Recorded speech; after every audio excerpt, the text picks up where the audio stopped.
ஒரு சில பக்தர்கள் சித்தையம்மாவை சந்திக்க வந்திருந்தனர். அவர்களுக்கு சில பிரச்சனைகள் இருப்பதாகவும் அவற்றை மூலிகை மூலமாக சரி செய்து விடுவதாகவும் கூறி தான் எதிரே அமர வைத்தார். விரல் நீட்டம் என்ற மூலிகை வேரை அவர்கள் கையில் வைத்த பிறகு சில மந்திரத்தையும் சித்த முத்திரையையும் பயன்படுத்துகின்றனர். கையில் இருக்கும் வேர் மேல் எழுந்தால் சித்தர் உத்தரவு கொடுத்து விட்டார் என்றும், மேல் எழவில்லை என்றால் அந்த வேரை அவர் வைத்துக் கொள்ளக் கூடாதா? சித்தர்கள் உத்தரவு கொடுத்தால் மட்டுமே அந்த வேரை அவர்களுக்கு கொடுக்கின்றார் சித்தையம்மா. அந்த வேரை வீட்டில் இருக்கும் பூஜை அறையில் வைத்து வழிபடுங்கள், அல்லது எங்கு சென்றாலும் அதனை எடுத்து சென்றால் காரியங்கள் கைகூடுமா? மேலும் எந்தவிதமான கெட்ட சக்திகளும் நெருங்காதா? இப்படி மூலிகை மூலமாக பல பிரச்சனைகளை தீர்த்து விடுகிறார் சித்தையம்மா. ஒருவருக்கு ஏதாவது பிரச்சனைகள் இருந்தால் அவருடைய கிரகநிலையை கண்டறிவதற்காக கைரேகை பார்த்து ஏதாவது குறைகள் இருந்தால் அதன்படி அவர்களுக்கு எந்த மூலிகை கொடுக்க வேண்டும் என்று முடிவு செய்த பிறகு எந்திரம் எழுதி அதன் மீது அந்த மூலிகையை வைத்து வீட்டில் தினமும் சித்தர் மந்திரத்தை தொடர்ந்து உச்சரித்து வழிபட்டு வந்தால் தனக்குள்ள பிரச்சனைகள் அனைத்தும் தீர்ந்து விடுமா? சாதாரண ஒரு வெத்தலை வேரை வச்சுட்டு ஒரு மனிதருடைய கஷ்டத்தை நீக்கப்படும். ஒரு அரச வேறு வச்சுட்டு மனிதருடைய பிரகாசம், அவங்களுடைய தோஷம் நீக்கப்படும். ஒருத்தர் புற்றுநோய் இருப்பாங்க, அவங்களுக்கு மருத்துவர் என்ன சொல்லுவாங்க, இது கடைசியாக இல்லை அவ்வளோதான் அப்படி. அவங்கள கூட இந்த மந்திரத்து மூலமாக, இந்த எந்திரம் மூலமாக, மூலிகை மூலமாக அவங்கள குணப்படுத்த முடியும். ஏன்னா ஒவ்வொரு மூலிகையுமே அவங்களுக்கு விஷயம் மூலமாக உபயோகமாகுது. இப்படிப்பட்ட மூலிகைகளை பற்றி கேட்ட பொழுது எங்களுக்கு சற்று ஆச்சரியத்தை கொடுத்தது. மேலும் பலவிதமான இலைகள் மூலமாக விளக்கு போட்டால் பூர்வீக கர்மங்கள் தீர்ந்து அவர்கள் எந்தவித பிரச்சனைகளும் இல்லாமல் வாழ்வார்களா?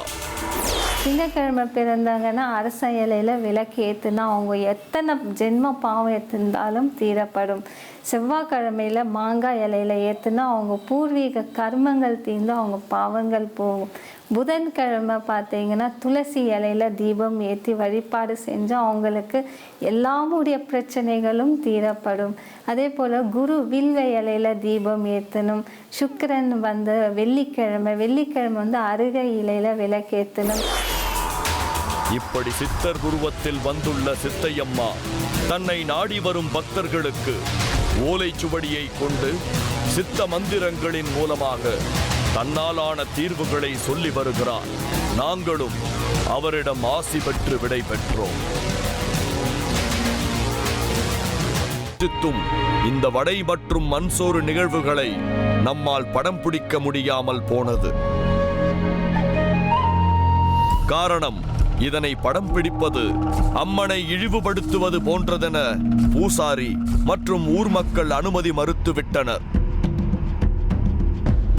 இந்த வடையினையும் மண் சோற்றையும் உண்பதால் குழந்தை பாக்கியம் இல்லா தம்பதிகள் குழந்தை பாக்கியம் பெறுவதாகவும் மனதில் நினைத்திருக்கும் வேண்டுதல்கள் நிறைவேறும் என்றும் பக்தர்கள் கூறுகிறார்கள். ஓம் சக்தி அம்மா மடியில் வச்சு ஏலம் விடுவாங்க. அந்த ஏலத்துலேருந்து நான் குழந்தை இல்லைன்னு சொல்லிட்டு 6000 கொடுத்து வடை வாங்கி சாப்பிட்டேன். வடை வாங்கி சாப்பிட்டதும் 1 வருஷம் பொத்து குழந்தை பிறந்தது. இப்படியாக அடுத்தடுத்து நம்மை ஆச்சரியத்தில் ஆழ்த்திக் கொண்டே இருந்தவர்கள் அந்த திருவிழா முடிந்து சற்று அமைதியான பிறகு கோயிலை பராமரித்து வரும் பூசாரி தண்டபாணி அவர்களிடம் இந்த கோயில் உருவானதை பற்றி, இந்த வழிபாட்டு முறைகளை பற்றியும் நமக்குள் இருந்த கேள்விகளை முன்வைத்தோம். கோயில் முதல்ல ஆரம்பமானது இங்கிருந்து நாங்கள் நடைப்பயணமாக போனோம். அதிலிருந்து 1982 இங்கே கோயில் உற்பத்தி ஆச்சு. அதிலிருந்து இடம் நாங்கள் தேடி பார்த்தோம், வேறு எங்கேயும் இடம் கிடைக்கல. பின்பக்கமாக ஒரு ஈஸ்வரன் கோயில் இருக்குது. அது குறைஞ்சது ஒரு 500 ஆண்டுகளுக்கு முன்னாடி ஏற்பட்ட கோயில். அது அந்த இடம் ரொம்ப பாழடைஞ்சதுனால சரி அந்த இடத்துல வைக்கலான்னு பார்த்தோம். அம்மன் அந்த இடத்துல எங்களுக்கு அனுமதி கொடுக்கல. அதனால் இந்த இடத்துல தான் அனுமதி கொடுத்தது. இந்த இடத்துல வச்சுருக்குறோம். இது குறைஞ்சது ஒரு 16-17 வருஷமாக இந்த கோயில் சீரும் சிறப்புமாக நடந்துட்டு வருது. இந்த கோயிலுக்கு வருபவர்களும் இந்த வடை எடுக்கும் நிகழ்வுகளில் பங்கு பெற பெரும்பாலும் புத்திர பாக்கியம் வேண்டி வருபவர்கள் என்றும், இந்த வடையினையும் மண்சோறு உண்ட பெண்கள் அடுத்த 10 மாதத்தில் புத்திர பாக்கியம் பெற்று பெரும்பாலும் அடுத்த திருவிழாவிற்கு குழந்தையுடன் வந்து விடுவார்கள் என்றும், அப்படி வருபவர்கள் குழந்தைகளை எடைக்கு எடை சில்லறை காசுகளை எடை போட்டு காணிக்கை செலுத்துகிறார்கள் என்று கூறுகிறார். எனக்கு 1 இயராக அபார்ட்டட் ஆகிட்டே இருந்துச்சு. அதனால் இந்த வருஷம் எப்போவுமே ஆடி மாதம் இந்த ஓம் சக்தி கோயிலில் வடையெடுத்து நடக்கிறது ஒரு இது மாதிரி நிகழ்ச்சி நடத்துகிறாங்க. அது என்னென்னா, இப்போ குழந்தை இல்லாதவங்க அந்த வடையை வாங்கி சாப்பிட்டாங்கன்னா அவங்களுக்கு குழந்தை பிறக்கும் அப்படிங்கிற ஒரு நம்பிக்கை. அது மாதிரி நான் வடை ஒரு எவ்வளோ வேணாலும் போகும், ஒரு 8000 ரூபா அந்த மாதிரி போச்சு. என்னால் வாங்க முடியல. அதனால் அந்த வடையை அம்மன் பாதத்துலேருந்து வச்சு பூசாரி எனக்கு கொடுத்தாரு. அந்த வடையை நான் வாங்கி சாப்பிட்டதுனால எனக்கு அடுத்த மாதமே குழந்தை நின்றுது. அடுத்த 1 இயரில் எனக்கு ட்வின்ஸாகவே குழந்தை பிறந்துச்சு.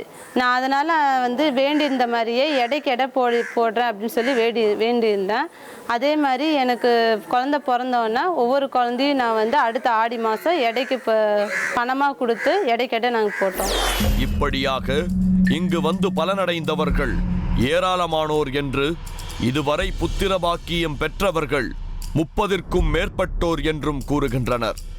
இப்படியாக இங்கு வரும் பக்தர்கள் புத்திர பாக்கியம் மட்டுமன்றி தங்களின் எந்த வேண்டுதலாக இருந்தாலும் நிறைவேறுகின்றதாக கூறுகின்றனர். முள்ளின் மீது படுத்தும், மண்சோறு சாப்பிட்டும், கொதிக்கும் எண்ணெயில் கைவிட்டு நேர்த்தி கடன் செலுத்தி பலனடைந்த பக்தர்கள் ஏராளமானவர் பற்றியும் கோவிலின் வழிபாட்டு முறையினை பற்றியும் நாம் பார்த்தோம்.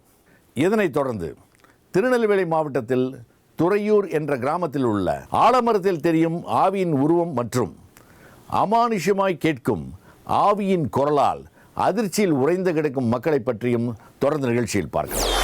ஆலமரத்தில் தெரியும் ஆவியின் உருவம், திடீர் திடீர் என பயமுறுத்தும் பெண்ணின் குரல், நடு இரவில் அமானுஷ்யத்தை தேடி நமது பயணம்.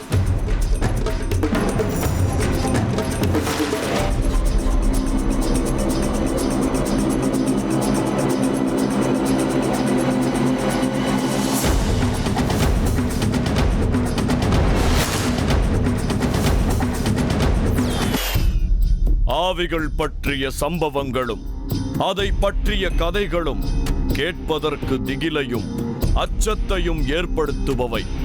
துர்மரணம் அடைந்த ஆத்மாக்கள் தாங்கள் நிறைவேறாத ஆசைகளை நிறைவேற்றிக் கொள்ளவும் தங்களின் ஆயுட்காலம் முடியும் வரை ஆவிகளாக நடமாடுவதாகவும் நம்புகிறது நம் சமூகம். ஆவியின் அலறல் சத்தத்தால் மிரண்டு போய் கிடக்கும் ஒரு கிராமத்தை பற்றி கேள்விப்பட்ட நமது குழு அதன் பின்னணியில் மறைந்து கிடக்கும் உண்மைகளை ஆராய்வதற்காக புறப்பட்டது. திருநெல்வேலி மாவட்டம் கங்கை கொண்டானில் இருந்து வடக்கு செழியனூர் போகும் வழியில் இருக்கிறது துறையூர் என்ற கிராமம். இங்குள்ள ஒரு காட்டுப்பகுதியில் ஒரு பெரிய ஆலமரமும் அதை ஒட்டியுள்ள ஒரு குட்டையும் இருக்கிறது.